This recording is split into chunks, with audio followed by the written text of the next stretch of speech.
Dan Illman, Matt Bernier, race number 8 at Woodbine on Woodbine Mile. Saturday is the Grade 2 Canadian Stakes for fillies and mares. Let's take a look at this field. We're going 1 1/8 miles on the turf. We're kicking off a 20-cent, $200,000 guaranteed pick 5, and I believe we're also kicking off the Woodbine Naira pick 5? I believe so. This is the first leg of it. You've got 4 graded stakes in that sequence, including the Sands Point down at Belmont, but obviously all eyes will be up north of the border in Toronto. And all eyes in the Canadian will be on Graham Motion's entrant, the number 1 Kidura. Even money on the morning line, deservedly so, based on the gaudy buyer speed figures, the gaudy company lines. She just missed by a head last time out to superstar Lady Eli, who came right back, one of 3 horses to win out of the Diana. Lady Eli won the Ballston Spa with a 104 buyer speed figure. What's the knock on Kidura?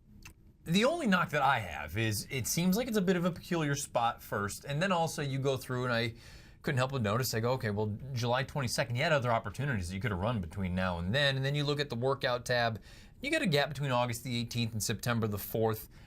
I don't know, it's one of those instances where, on paper, she's not going to lose, but I'm not entirely convinced that she's a slam dunk, and at the price that she's going to be, she's even on the morning line. I think she's even less than that compose time, 3 to 5.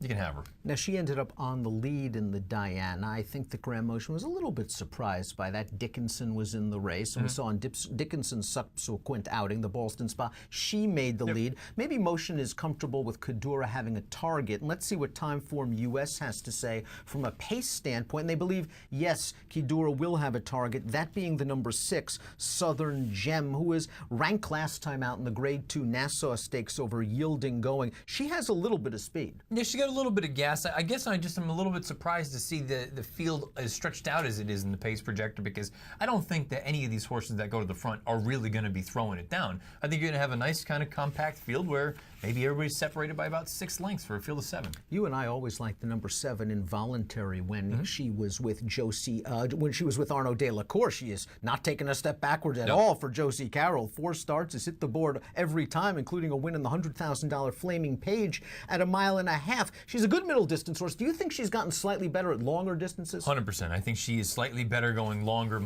miles, even maybe 1 3/8 miles. And not that she's incapable at 9, I just think she's a little bit better going long.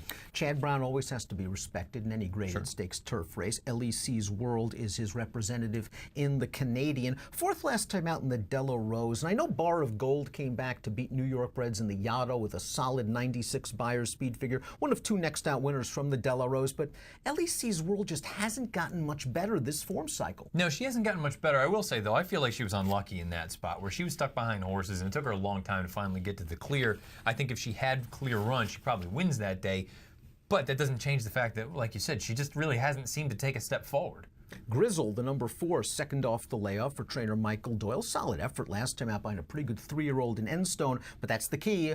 Grizzle's going to be taking on older horses here. Yeah, first time through. I don't know that you want to be banking on that too much. There is a part of me, though, that would love to see them be much more aggressive with this horse. Go back to the Belmont Oaks. Ride her that way. Push her, send her to the front, make the other horses come and make a decision. Now, while Involuntary might have gotten better stretching out, Moonlight Sky ran okay in the Flaming Page. Her first start really stretching out to a long distance. Do you think she'll actually be better turning back to 1.5 miles? Probably, but she just feels like a nibbler to me. I don't think she's quite fast enough. Formulator fact for one of the intriguing runners in the race. That's the number 3 Starship Jubilee. She had a 5-race win streak snap last time out. Don't hold it against her. It was against the boys going 1 3/8 miles. Kevin Attard over the past 2 years with turf routers going second off the layoff and restricted to races for ages 3 and up. 36%, a 445 ROI, good tactical speed with Starship Jubilee. Listen, this favorite better have him nailed on tight because Starship Jubilee can step. Yeah, she can step, and I think the most important thing for me, I mean, like you say, draw a line through the most recent race. Don't hold that one against her.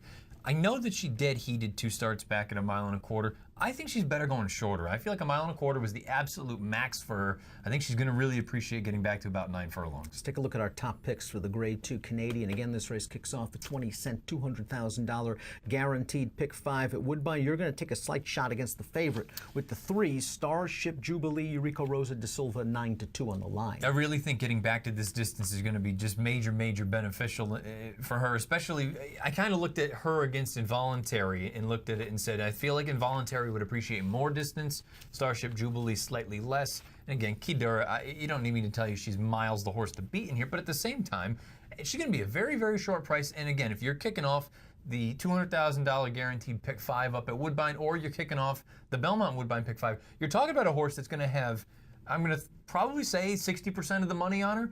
I don't know that she's just a complete slam dunk single. Wouldn't single her. I would use your horse as well, the number 3 Starship Jubilee. But Kidura is my top pick. 5 starts in North America.